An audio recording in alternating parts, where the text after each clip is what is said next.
Hi friends, ഭാരതാംബ വിവാദം കൊഴുകുമ്പോൾ ഗവർണറും ഗവൺമെന്റും ഏറ്റുമുട്ടുമ്പോൾ അതിൻ്റെ പേരിൽ യൂത്തന്മാര്, അത് CPM ആണെങ്കിലും BJP ആണെങ്കിലും തെരുവിൽ തല്ലുകൂടുന്നു.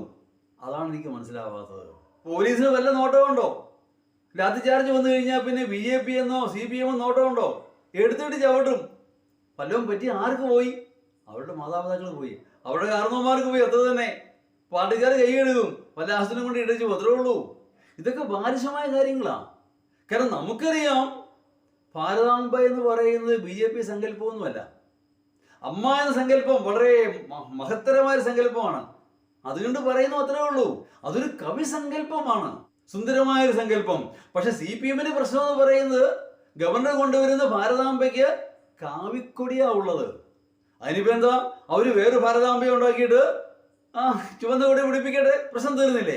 പക്ഷെ ഒരു കാര്യം വസ്തുതയാണ്, ഗവർണർ ഗവൺമെന്റിന്റെ ഔപചാരിക പരിപാടി പങ്കെടുക്കുമ്പോൾ അങ്ങനെ ഒരു സ്ത്രീ സങ്കല്പമോ കാവിക്കൊടിയോ പിടിക്കാൻ പാടില്ല. അത് ശരി തന്നെയാണ്, ന്യായമായ കാര്യമാണ്. കാരണം ഭരണഘടനയിൽ ഒരിടത്തും ഭാരതാംബയെ സങ്കല്പത്തെ പറ്റിയോ സങ്കല്പത്തിന് കൊടുക്കേണ്ട ബഹുമാനത്തെ പറ്റിയോ ഒന്നും പറയുന്നില്ല. ഭരണഘടന മാത്രമല്ല, ഇന്ത്യൻ പീനൽ കോഡിലോ ഏതെങ്കിലും ഔപചാരിക രേഖയിൽ ഇങ്ങനെയൊന്നും ഉണ്ടോ? ഇല്ല. അതൊക്കെ സങ്കല്പങ്ങൾ മാത്രം. അല്ലെങ്കിൽ തന്നെ ഭാരതം എന്ന് പറയുന്നത് ഒരു കാലത്ത് പാകിസ്ഥാനും അഫ്ഗാനിസ്ഥാനും ബംഗ്ലാദേശും ഒക്കെ ഭാരതമായിരുന്നു. പക്ഷെ അതിനു മുമ്പൊരു കാലത്ത് ഈ ഭാരതം എന്ന് പറയുന്നത് കേരളം തന്നെ ഭരിച്ചിരുന്നത് 3 രാജാക്കന്മാരാണ്. നമുക്കറിയാം, തിരുവിതാംകൂർ, തിരുക്കൊച്ചി, മലബാർ, അങ്ങനെ എത്രയോ രാജാക്കന്മാർ ഭരിച്ചിരുന്നു. അവർക്കെല്ലാം ഈ സങ്കല്പം ഉണ്ടായിരുന്നു? ഇല്ല. ഇതൊക്കെ ഒരു സങ്കല്പങ്ങൾ മാത്രം. അപ്പൊ അതിലൊരു വൈരുദ്ധ്യം എന്ന് പറയുന്നത്, എന്തുകൊണ്ട് സ്ത്രീ, എന്തുകൊണ്ട് പുരുഷനായിക്കൂടാ? എന്തുകൊണ്ടാ? ആകാമല്ലോ. അല്ലെങ്കിൽ അർദ്ധനാരീശ്വര ശില്പം ആകാമല്ലോ.